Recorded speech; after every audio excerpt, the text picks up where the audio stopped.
हाँ, मेरा मानना है कि $8,000 का जो स्तर है वो सोना 2030 तक का जो है पार कर सकता है। और चांदी की अगर हम बात करें तो वहां भी $150 तक की जो पॉसिबिलिटीज है वो 2030 तक नजर आती है। तो नए हाई सोने और चांदी में बनने की काफी जो है फेयर प्रोबेबिलिटी है, लुकिंग टू द फंडामेंटल्स। और हमारा मानना है कि जब ये वेस्ट एशिया के कॉन्फ्लिक्ट सेटल होंगे तो जो डी डॉलराइजेशन की बात हम कर रहे थे वो और भी पुख्ता होती हुई नजर आएगी सोने के लिए। और जो इंडस्ट्रियल डिमांड यहाँ पे थोड़ी कमजोर पड़ती हुई नजर आई थी वॉर के चलते, वो फिर से यहाँ पे लौटती हुई नजर आएगी, तो वो चांदी के लिए सपोर्टिव रहेगी। तो दोनों ही प्रीशियस मेटल्स यहाँ पे बेहतर रहेंगे आने वाले समय में, क्योंकि फंडामेंटल में कोई बड़ा बदलाव हुआ नहीं। भारत में सर?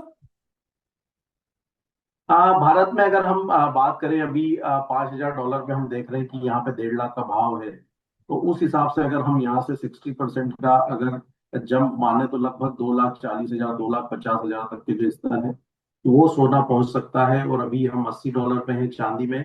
और जब हम $150 की बात कर रहे हैं तो लगभग 5 लाख तक का भाव चांदी भी वहां पे 2030 तक दिखा सकती है। 4,21,000 के हाईज हमने 2026 में ही बनते हुए देखे जनवरी के महीने में, और उसके बाद से हमने कीमतों में लगभग 50% की गिरावट भी देखी।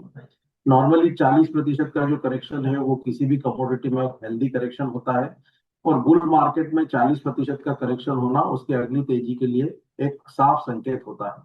तो हमारा मानना है कि ये जो बुल रन है जारी रहेगा और 2030 तक कीमतें $150 और 5 लाख भारतीय बाजारों में चांदी की पहुंच सकती